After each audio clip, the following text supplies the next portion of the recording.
Hello, I'm Dr. Karen Horridge and I'm one of the disability paediatricians in Sunderland. Hello, my name is Judith Thompson and I manage the North Eastern Cumbria Learning Disability Network. So today Karen and I are going to talk a little bit about respiratory illness. And Karen, so can you tell us why it's so important for families to be aware of respiratory illness in children with a learning disability?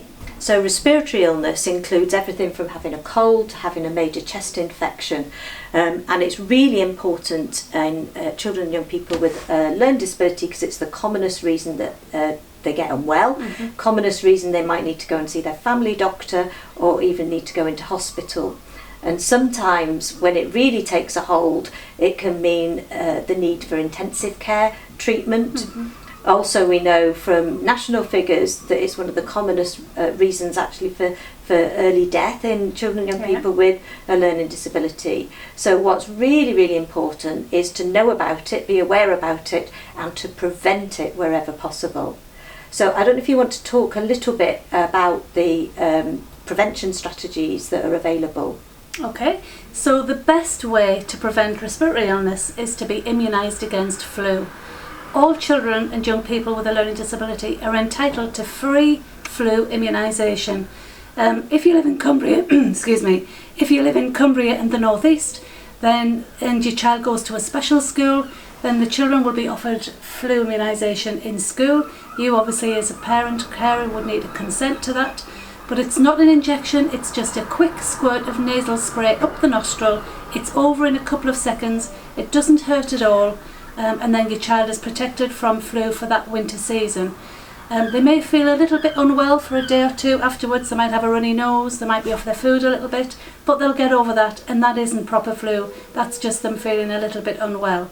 But what's also really important is if you as a family carer, as a parent of a child or a young person with a learning disability are also protected against flu, and you're also entitled to free flu immunisation, you would need to make arrangements to be immunised against flu at your local GP practice, at your family doctor.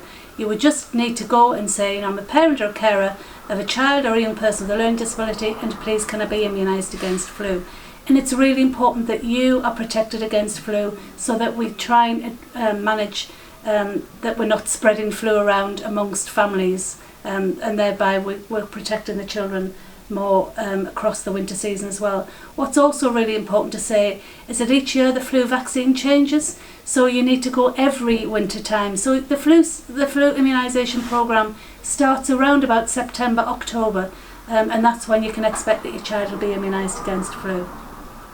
So that's really, really important, because what to you or I is just a common cold, to a child or young person with a learning disability and lots of extra needs might be a bad chest infection, pneumonia, or needing that really higher level of treatment. So it's really important to prevent wherever possible.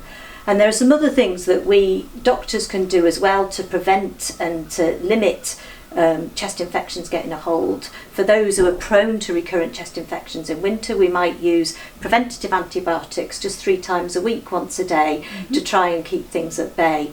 And there are other tactics that we can use to help with clearing out secretions and preventing things from silting up or building up into a chest infection.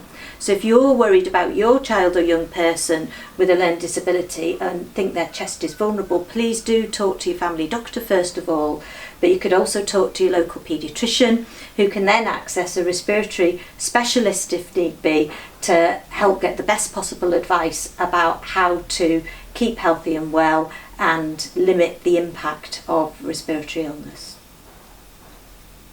Great. Thank you for listening. Thank you.